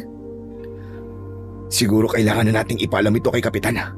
Baka mamaya ay madamay tayo sa nangyari sa taong to. Tay, hindi kaya yung patay na tao na yan ang kumuha po kay Alkitran? Baka ibig niyang nakawin. Naisip ko nga rin yan anak. Pero kung ang taong yan ang nagtangkang magnakaw kay Alkitran, sino naman kaya ang pumatay sa kanya, di ba? Oo nga po Sino kaya? Habang nag-uusap kami ng anak ko at narinig namin ang mga yabag at ilang taong nagkakaingay, patungo sila sa kinaroroonan namin. Tauhan sa barangay ang mga dumating kasama ang isang lalaki at itinuro ang bangkay ng lalaki na nakita namin. Nagtataka sila kung bakit naroon kami ng anak ko, kaya ipinaliwanag na lang namin na hinanap namin ang aming alagang kabayo at doon namin natagpuan. Napag-alaman ko na ang lalaking kasama ng mga tauhan ng barangay ay siya palang unang nakakita sa bangkay. Nagkataon lang na nang makabalik siya kasama ang mga taga-barangay ay naroon na kami ni Lino. Kaya maliwanag sa kwento ng lalaki na wala kaming kinalaman sa namatay na yon. Nauna na kaming umuwi. Mahirap nang madamay pa. Sila na ang bahala sa bangkay ng taong nasa kakauyan. Pero nananatiling palaisipan sa akin kung bakit nasa lugar na yon ang kabayong alaga ko. Hindi man naging maganda ang araw na yon dahil nga sa bangkay ng lalaki sa kakauyan ay lubos pa rin akong nagpapasalamat na natagpuan kagad si Alkitran. Palagay ko may kinalaman ang napapabalitang aswang sa pangyayaring yon. Inakay ko na lang si Alkitran hanggang sa makauwi kami sa bahay. Itinali ko muna siya para kunin ang horseshoe na ipapalit ko. Dahil ang plano ko din sa araw na yon ay ang bumalik sa lugar ni Apo Magno sa tribo Banwaa na pinanggalingan ko kahapon. Nais kong ibalik ang sako na may lamang mga lumang gamit na tila mahalaga kay Apo Magno at sa buong tribo niya. Sinikap kong tapusin ang pagpapalit ng sapatos na bakal sa aking alagang kabayo. Nang matapos ko yung palitan, ay naghanda na ako para bumalik sa lugar ni na Apo Magno at napagpasyahan kong isama ang aking anak. Talaga po, Tay? Isasama niyo po ako? Oo, Lino. Kaya magdala ka ng tubig at yung tinapay para may pagkain ka kapag nagutom tayo sa paglalakbay. Sige po, Tay. Saka magdadala na rin po ako ng pamalit kong damit. O sige, ikaw nang bahala ha. Igayak mo na yung mga kailangan mong dalhin dahil pagkatapos nating mananghalian, lalarga na tayo. Masayang pumasok ng bahay si Lino para ihanda ang kanyang mga dadalhin. Ako naman ay pinakain ko muna si Alkitran pagkatapos kong palitan ng horseshoe ang dalawang paa niya sa unahan. Nang makapananghalian na kami, ay sinimulan na namin ng anak ko ang pagpunta sa aming destinasyon, sakay ng kalesa na hila ni Alkitran. Umabot din ng halos 4 na oras ang aming naging paglalakbay hanggang sa makarating kami sa lugar ni Apo Magno. Subalit hindi namin dinatdan doon si Apo Magno, kundi ibang tao ang sumalubong sa amin. Anong kailangan nyo dito sa aming tribo? Gusto ko sanang makausap po ang isang kaibigan. Si Apo Magno. Ay mahalaga pa siyang gampanin. Hindi pa maaaring abalahin. Sino ba sila? Ako po si Pedro. At ito naman pong kasama ko ay ang anak kong si Lino. Maligayang pagdating dito sa aming lugar. Maraming salamat po. Maaari ko po bang malaman kung sino po sila? Ako si Lakhan Dumagit, ang pinuno dito sa tribo Banwa. At si Apo Magno na hinahanap mo ay siyang aming tagapayo. Sa ngayon, meron lamang siyang kausap at may inaayos na gusot sa ilang katribo. Makakapaghintay naman po kami. Sumunod kayong dalawa sa akin para makapagpahinga kayo. Pero ito pong kalesa ko at ang alaga kong kabayo. Hindi yan mawawala, kaya maaari mo yung iwan sa lugar na yan. Kaya wala kang dapat na ikabahala. Naging palagay ang loob ko, kaya sumama kami ni Lino kay Lakhan Dumagit. Isinama niya kami sa isang kubo. Dumito muna kayo. Mamaya lang ay pupuntahan kayo dito ni Apo Magno. Maraming salamat po sa inyo, Lakhan Dumagit. Magpapadala ako ng pagkain na.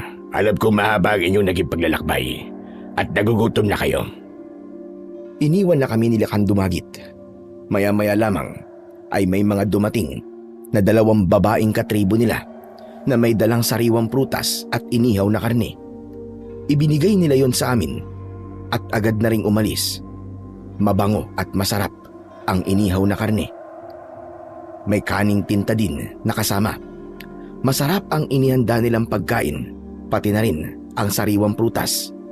Kaya lamang, nang tapos na kaming kumain, ay biglang may dumating na mga kalalakihan. May dala silang mga kahoy na aking ipinagtaka.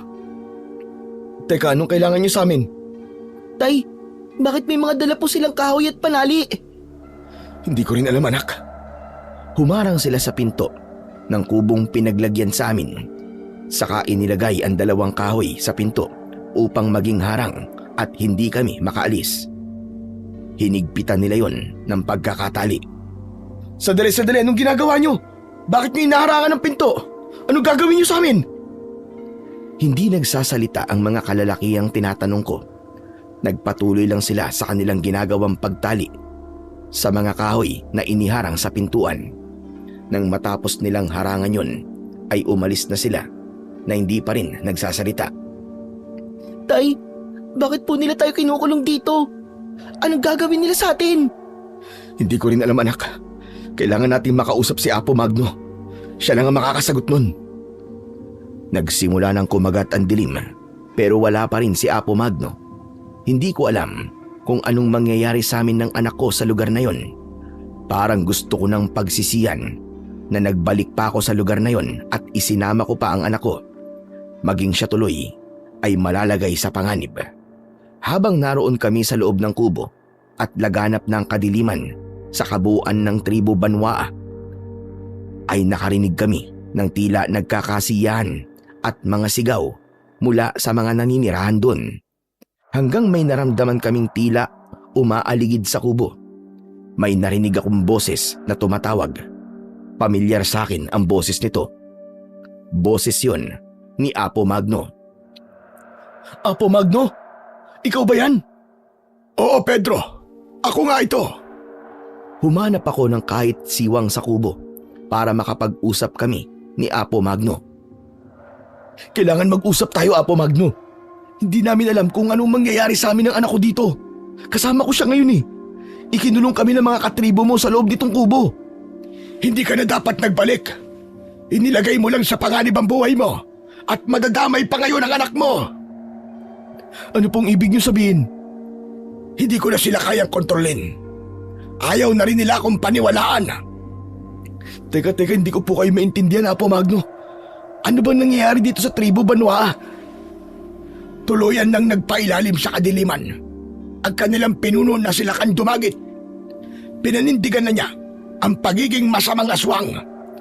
Ho? Mga aswang po sila? Oo, mga isinumpa.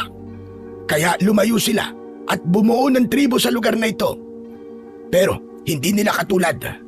Sila lang ang mga aswang. Dati nakokontrol ko pa ang kanilang ginagawang pag-asik ng lagim. Pero ngayon, ayaw na nila akong paniwalaan at pinagplanuhan pa nila akong patalsikin sa tribo. Malamang, pinagpaplanuhan na rin nila akong patayin. Kung ganun, kayo din po pala ay delikado rin ang buhay. Tama ka. Kaya lang, wala sa akin ang mga gamit. Yun sana ang makakatulong sa akin para maging proteksyon ko sa masamang gagawin nila kan dumagit. Naiwan ko ang aking sako. Yun nga po ang dahilan kaya po kami nagbalik, Apo Magno eh. Dala po namin yun para ibalik sa inyo. Kung ganun ay salamat. Maraming salamat at dala nyo. Kailangan ko rin ng tulong nyo. Magtutulungan tayo ngayon dito.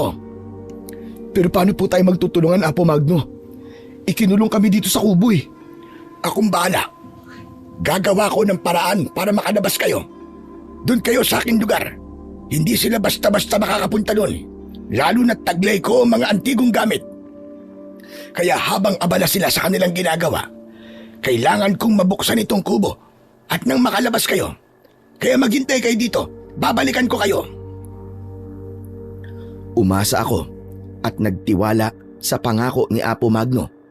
Hindi ko akalain na ang ginawa kong pagmamalasakit para ibalik ang naiwang gamit niya ay magiging dahilan pala para malagay sa panganib ang buhay namin ni Lino. Tay, paano po kung di na po tayo balikan ni Apo Magno? Anak, magtiwala lang tayo sa kanya. Alam kong hindi siya sisira sa usapan. Isa pa, kailangan din niya ang tulong natin.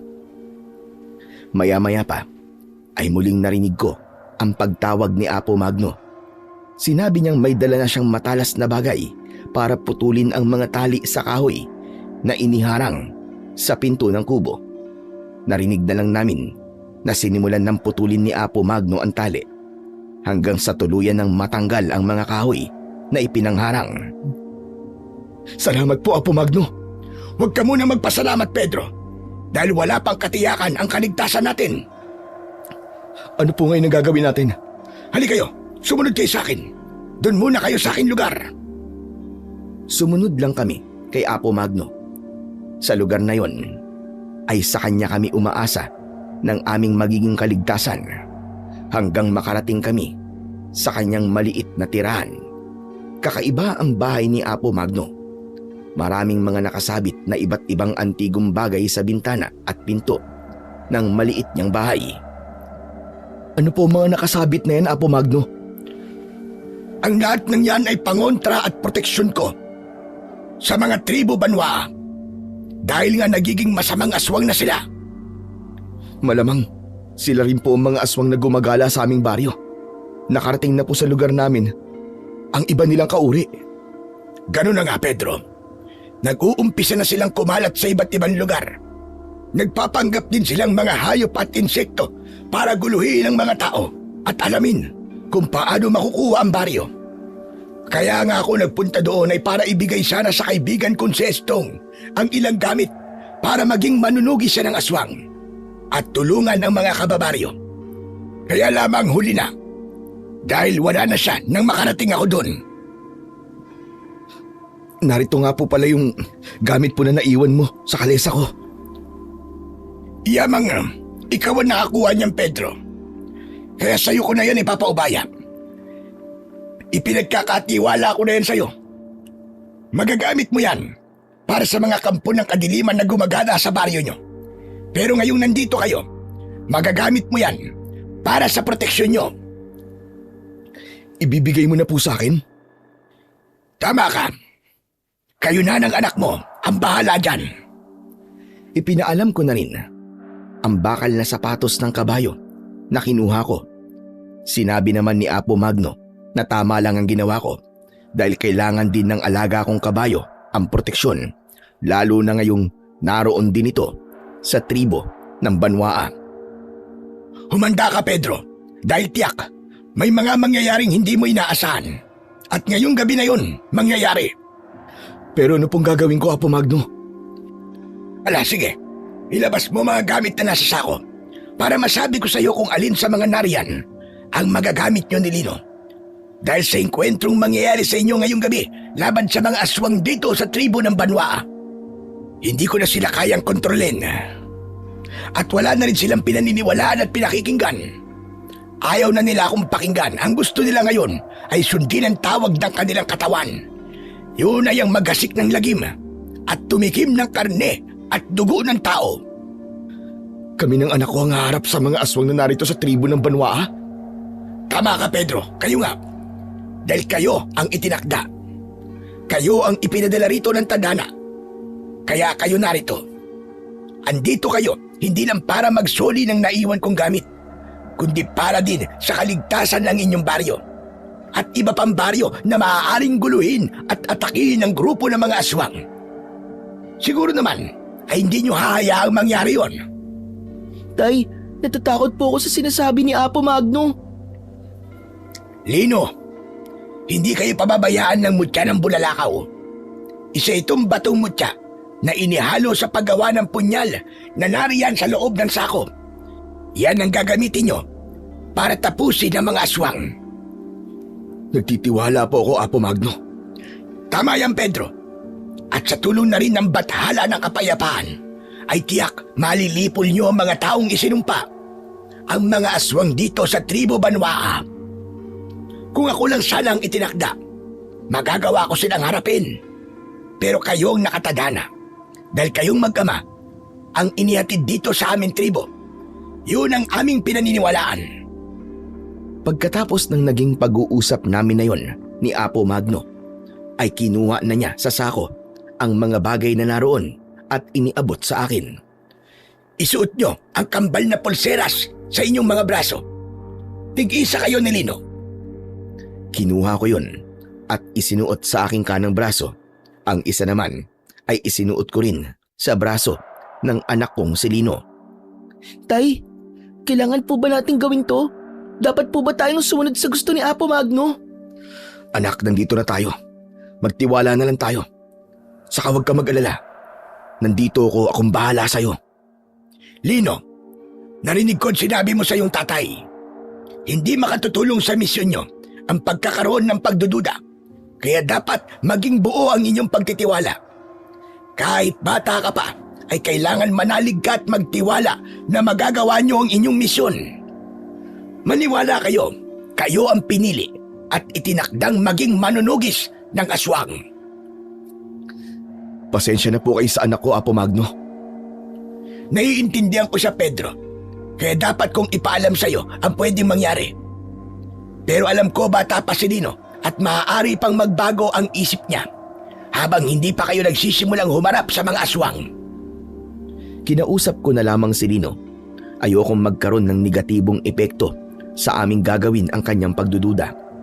Pero sabi nga ni Apo Magno, ang lahat ng yon ay maaari pang magbago at bawiin ni Lino ang kanyang mga unang sinabi. Sunod ay iniabot sa amin ni Apo Magno ang pares ng punyal na magkapareho ang sukat at laki. Subalit magkaiba ang disenyo. Ipinahawa ko ang isa sa aking anak. Pagkahawa ko nun ay may naramdaman akong kakaibang enerhiya na pumasok sa katawan ko. Alam kong ganun din ang nararamdaman ni Lino dahil nang hawakan niya ang punyal ay nakita ko na bahagyang nanginig ang kanyang katawan at napatingin sa akin. Tila nagulat siya at nakita ko ang pagkabahala sa kanya. Lino anak, okay lang yan. Ako man ay may naramdaman ding kakaiba. Tay, ano po ba yung naramdaman ko? Para pong kinuryente ako eh. Ibig lang sabihin nun, ay nagbigay na ng pasimulang lakas ang mutya na taglayin ng hawak yung punyal. Pagpapatunay lang yon na kayo talaga ang itinakda. Dahil kung iba ang humawak niyan, na hindi naman pinili, ay mabibitiwan ng punyal at maitatapon niya yan. Pero hindi ganun ang nangyari sa inyo, kundi na malagi niyong hawak. Nasa ganung pag-uusap kami nang may tumawag kay Apo Magno. Malakas ang boses at waring nagagalit ito. Kung hindi ako nagkakamali, yun ang boses ng lalaking nakausap namin ng anak ko nang dumating kami dito sa Tribo Banwaa. Siya, si Lakan Dumagit. Dumito lang kayo sa loob ng bahay ko at huwag na huwag kayong lalabas o sisilipin man lang. Hindi nila kayo dapat makita. Pagkatapos magbilin ni Apo Magno, ay lumabas na siya ng bahay para harapin si Lakan Dumagit. Idinikit ko ang aking tenga sa dingding at sumilip ako sa maliit na siwang para hindi ako mapansin ng kausap ni Apo Magno. Pinakinggan ko ang kanilang pag-uusap. Talaga bang ginagalit mo ko, Apo Magno? Ano bang problema mo, Lakan Dumagit? Bakit ka nagagalit? Nasaan na baga ba? Alam kong ikaw lamang ang maaaring kumuha sa kanila. Hindi ko alam ang sinasabi mo. Baka naman nakatakas sila. Imposible yun. Ikinulong sila ng aking mga tauhan. Paanong makakatakas sila? Gaano ka kasigurado na maayos ang ginawa ng mga tauhan mo para harangan ang kubo? Alam kong hawak mo sila. Hindi mo dapat ginawa yun. Alam mo kailangan namin na mag-ama na yun para sa lalo pang ikalalakas ng tribo ng Banwaa. Hindi ko nakilala ang tribong sinasabi mo, Lakan Dumagit. Iba na ito. Hindi na gaya ng dati. At dahil yon sa mali mong pamumuno, mas pinili mo ang maging masama at gawing masasamang aswang ang lahat ng mga katribo mo. Hindi yan ang tunay na tribo Banwaa. Wala ka ng pakialam doon, Apo Magno. Ako ang siyang pinuno at ikaw ay isang matandang tagapayo lamang. Subalit ngayon ay di ko na kailangan ang pagpapayo mo at hindi ka na rin dapat pampaniwalaan. Magpasalamat ka nga dahil binuhay pa kita. Hindi ko yun ipagpapasalamat sa'yo. Maaari mo naman akong patayin kahit kailan mo gustuhin. Talagang hinahamon mo ang pamumuno ko. Pero sige, sa ngayon, hindi mahalaga kung buhay o patay ka, Apo Magno. Ang kailangan ngayon ay makita ang mag-ama dahil kailangan ko kanilang dugo upang idilig sa tribo Banwaa at sa dambana na mga dito. Sapat na ang dugo ng matabang hayop para idilig sa lupa at sa dambana. Hindi dapat dugo ng tao. Sabi ko nga sa'yo, hindi na dapat sundin ang lumang paniniwala. Iba na ang gusto kong paniniwala dahil yun ang mas magbibigay sa akin ng lakas at kapangyarihan bilang pinuno ng tribo ito. Para din sa paglaganap ng mga aswang na nasa tribo Banwaa na siyang sasakop sa lahat ng mga baryo. Talagang isang kabaliwan na ang ibig mong mangyari, Lakan Dumagit. Nabulag ka na dahil sa pagtataksil mo sa bathala ng kapayapaan at naglingkod ka sa itim na bathala. Dinadala mo sa kasamaan ang tribong ito. Tama na. Ayoko nang marinig pa mga sasabihin mo, Apo Magno. Ang gusto ko ay sabihin mo kung nasa na mag-ama kung ayaw mong iatinda kita sa iyong kamatayan. Kitang-kita ko na lumapit at umikot kay Apo Magno ang ilang kalalakihang kasama ni Lakan Dumagit. Bigla nitong hinuli si Apo Magno, hinawakan sa magkabila ang braso at binuhat ito. Saan niyo ako dadalhin? Bitiwan niyo ako! Pakawalan niyo ako! Huwag niyo nga hayaan tumakas sa matandang yan. Siyang gagamitin natin para magpakita ang mag-ama. Dahil alam kong itinago niya ang mga ito. Maaaring sa loob ng kanyang kubo. Kaya lamang, hindi natin maaaring pasukin yun dahil sa mga nakabiting pagontra. Talagang kinain ka na ng labis na kasamaan. Lakan dumagat! Samantala, ng mga pagkakataong yun, ay nakikita ko ang lahat ng mga pangyayari. Ganon din si Lino na sumilip na rin sa maliit na siwang. Tay, paano po to? Ano pong gagawin natin? Kinuha po nila si Apo Magno. Ayun, itinali po sa isang puno, Tay. Paano na po tayo nito? Kaya nga eh. Pero anak, kawawa siya. Hindi na nila iginalang ang matanda. Mga demonyo sila. Saksakan na talaga sila ng sama. Tay, baka po kung anong gawin nila kay Apo Magno. Tulungan po natin siya, Tay. Tama ba ang narinig ko na sinabi mo, Lino? Gusto mong tulungan natin si Apo Magno? Opo, Tay. Kawawa naman po siya eh. Baka mamaya kung ano pong gawin nila. Baka mamaya patayin po nila si Apo Magno. Saka diba, sabi po kanina ni Apo Magno, magtiwala tayo sa mutya na narito po sa punyal. Hindi daw po tayo pababayaan nito. Lihim akong napangiti sa sinabi ng anak ko. Ito na nga yata ang tinuran ni Apo Magno na maaaring magbago pa ang isip at pinaniniwalaan ng anak kong si Lino. Ibig lang sabihin ay magiging buo na ang paniniwala niya at wala nang magiging sagabal pa.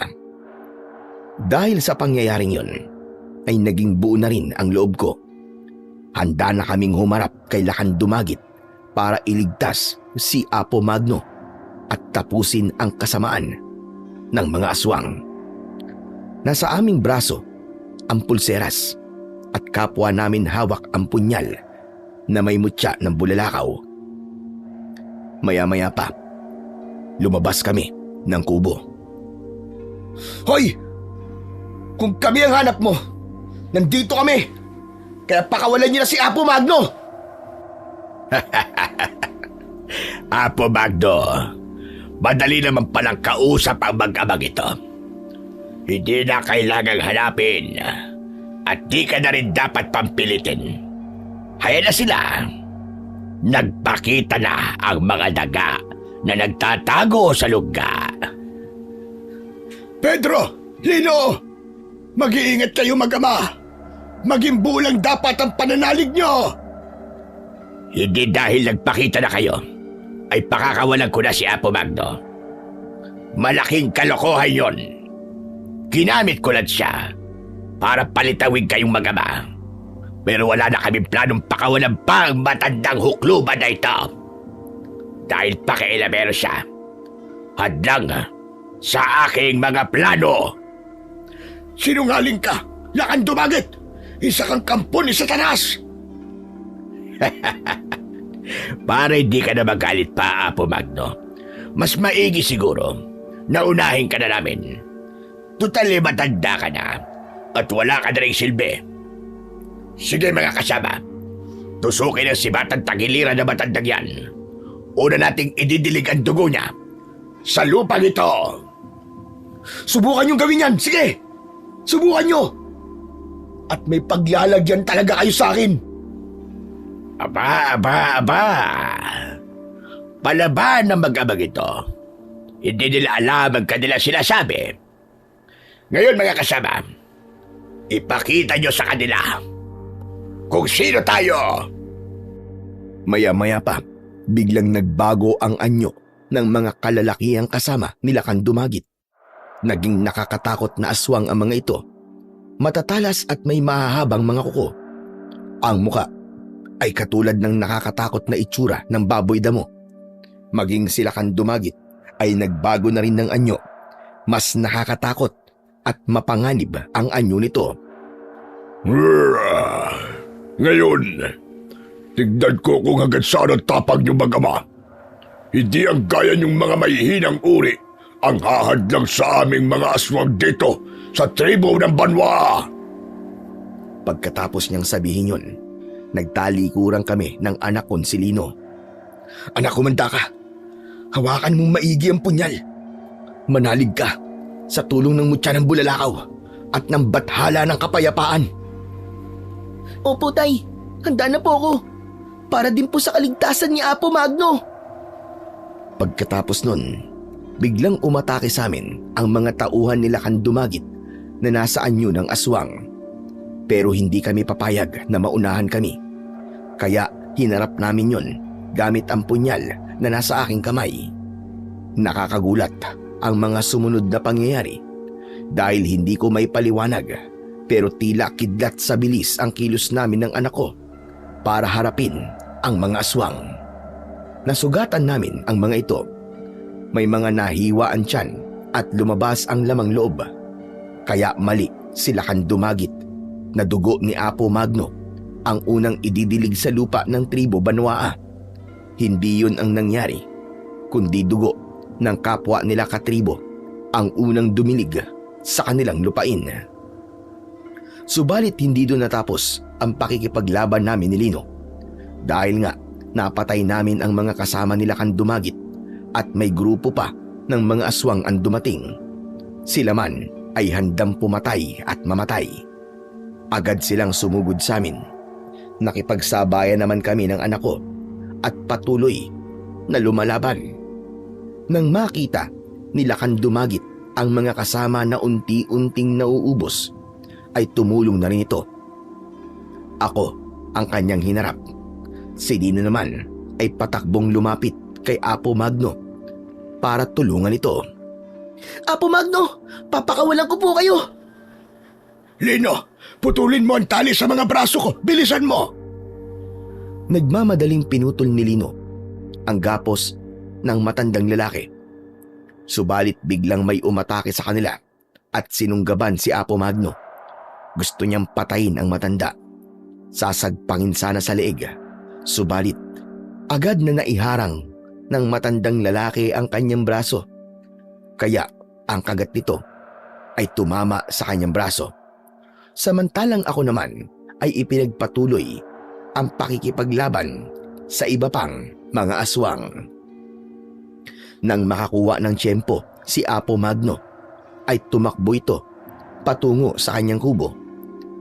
Hinila nito ang braso ni Lino hanggang sa makapasok sila sa loob. Alam kong ligtas sila doon. Salamat at nakapasok tayo dito sa loob ng tirahan ko. Ligtas tayo dito, Lino. Hindi sila makakapasok kahit anong uri pa sila ng aswang. Hindi niyo po ako dapat tinatak papunta dito, Apo Magno. Pero kailangan niligtas din kita. Kaya ko pong labanan ng mga aswang na yun. Tutulungan ko po si tatay. Baka po mapaano siya. Ang pangkaraniwang aswang lang ang kaya mo, Lino. Hindi ang lakas nila Kandumagit. Kaya ang tatay mo na ang bahala sa kanya. Mas malakas siya at kayang tapatan ng lakas ng pinuno ng aswang na sila Kandumagit. Pero nag-aalala po ako sa kanya, Apo Magno. Sabi ko nga sa'yo, kakayanin ng tatay mo na harapin ang mga aswang. Naging palagay ang loob ko nang matiyak kong nasa loob na ng kubo si Lino kasama si Apo Magno. Kaya makakapag-focus ako para harapin ang iba pang halimaw at ang kanilang pinuno. O ano? Hindi ka pa rin ba uurong lalaki? Gusto mo talagang ipandilig ang dugo mo dito sa lupain ng aming tribo? Ang dami mong sinasabi, napakadaldal mo. Saka hindi ko pa ihintulutan na gamitin mong pandilig ang dugo ko. Dadaan ka muna sa ibabaw ng aking bangkay. Matapang na lalaki. Sige, titignan ko kung hanggang saan ang tapag mo. Nakita kong yumuko sila Kandumagit. Muli ay nagbago ang anyo niya. Mas naging nakakatakot at higit na lumaki. Nagkaroon ng mga tinik ang kanyang mga katawan. Hindi ko alam kung ano pang uri ng aswang ang kaharap ko na yon. Napalunok ako ng laway. Hindi ko maikakaila na kinain ako ng kaba. Hindi ko tiyak kung magkakaroon pa ba ng bisa ang mutya mula sa punyal na hawak ko. Pakiramdam ko ay mas kumapal ang balat ng aswang na si Lakan Dumagit. Bahala na. Hindi ako dapat magpasindak sa kanya. Patay kong patay. Naunang sumugod ng aswang na si Lakan Dumagit. Sinalubong ko siya, subalit ganun na lamang ang gulat ko dahil sa lakas ng pag-atake ay tinangay lamang ako at tumilapon. Reiko, malakas siya. Mas malakas siya kaysa kanina.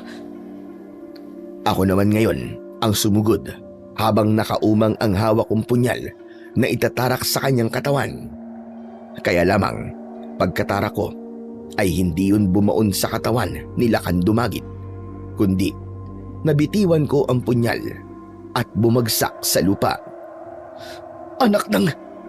Hindi maaari ito. Nabitiwan ko ang punyal. Anong gagawin ko? Yari ako nito. Naisip kong itaas ang pulseras na nasa braso ko. Nagliwanag yon na sumilaw sa pinuno ng mga aswang. Pero hanggang ganun na lang ang kayang gawin ng pulseras.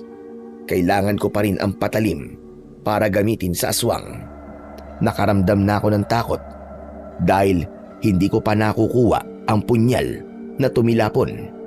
Nakita ko na pinaghahandaan na nila Lakan Dumagit ang pagsugod sa akin na siyang maaaring maging kamatayan ko. Ngayon na ang katapusan mo, lalaki.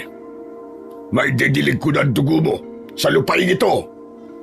Saka na lang ang dugo ng anak mo. Bago pa makalapit sa akin si Lakan Dumagit na pinuno ng mga aswang, ay nakarinig ako ng yabag ng kabayo. Mula sa kalayuan ay nakita kong paparating si Alkitran at hila niya ang kalesa. Ang pagdating niya ay umagaw ng atensyon ni Lakan Dumagit. Anong kalokohan ito? Gusto rin ba sumali ng isang kabayo sa labanang ito? Alkitran! Malakas kong tinawag ang aking alaga. Patuloy naman itong tumatakbo papalapit sa aking kinaroroonan. Ano bang magagawa ng isang kabayo sa taglay kong lakas? Kaya hanggang diyan ka na lang, kabayo. Huwag kang lalapit at madadamay ka pa sa kamatayan ng iyong amo. Narinig ko ang paghalinghing ni Alkitran na tila nagagalit sa gagawin ni Lakan Dumagit. Ayoko nang patagalin pa ang pagpatay sa'yo. Nauuhaw na sa dugo mo ang lupaing ito sa tribo ng Banwa. Itinaas ni Lakan Dumagit ang kanyang kamay na may matutulis at mahabang mga kuko. Yun marahil ang gagamitin niya para tapusin ako ng tuluyan. Wala na akong magagawa kundi tanggapin ang aking kamatayan. Subalit bago pa magawa ng pinunong aswang ang kanyang masamang plano sa akin, ay muling humalinghing ng malakas na may kasamang pag-atungal si Alkitran. Hindi ako makapaniwala sa mga sumunod na nangyari dahil nagliwanag ang itim na katawan ni Alkitran. Kasunod nun ay ang unti-unting pagbabago ng kanyang itsura. Lumaki ang katawan na mas malaki pa sa aswang na si Lakan Dumagit. Naging isang tikbalang si Alkitran at agad niyang sinunggaban si Lakan Dumagit. Silang dalawa ang nagpambuno. Malakas at magkabila ang tadyak ang ibinigay ng tikbalang sa aswang na si Lakan Dumagit. Samantala, ng mga pagkakataong yun ay nagtataka ko habang pinanonood ang mga pangyayari. Hindi ako makapaniwala pero kitang-kita ko ang bawat eksena at ang ginagawang pagtatanggol sa akin ni Alkitran. Hanggang sa halos hindi na makatayo ang aswang dahil sa lakas ng sipa sa kanya ng tikbalang. Nang makita kong nangihina na ito, ay agad kong dinampot ang punyal na nasa lupa. Patakbo akong lumapit sa kinaroroonan ni Lakan Dumagit na hirap makatayo. Paulit-ulit kong isinaksak sa kanyang mata ang punyal. Yun ang bahagi ng kanyang katawan na alam kong maaaring baunan ng hawak kong patalim. Nang bumaon ang punyal sa mata ng aswang, ay pinabayaan ko na yon na nakatusok. Maya-maya pa ay nagliwanag ang punyal at umapoy ito. Humalat ang apoy sa katawan ng aswang na silakan dumagit hanggang sa ang buong katawan na niya ang natutupok. Wala itong nagawa kundi magpagulong-gulong, pero hindi niya na nagawa pang patayin ang apoy na sumusunog sa kanyang katawan hanggang sa tuluyang masunog ang kabuuan nito. Tinig ng kontik balang pero wala na ito kundi nagbalik na sa dating anyo ni Alkitran.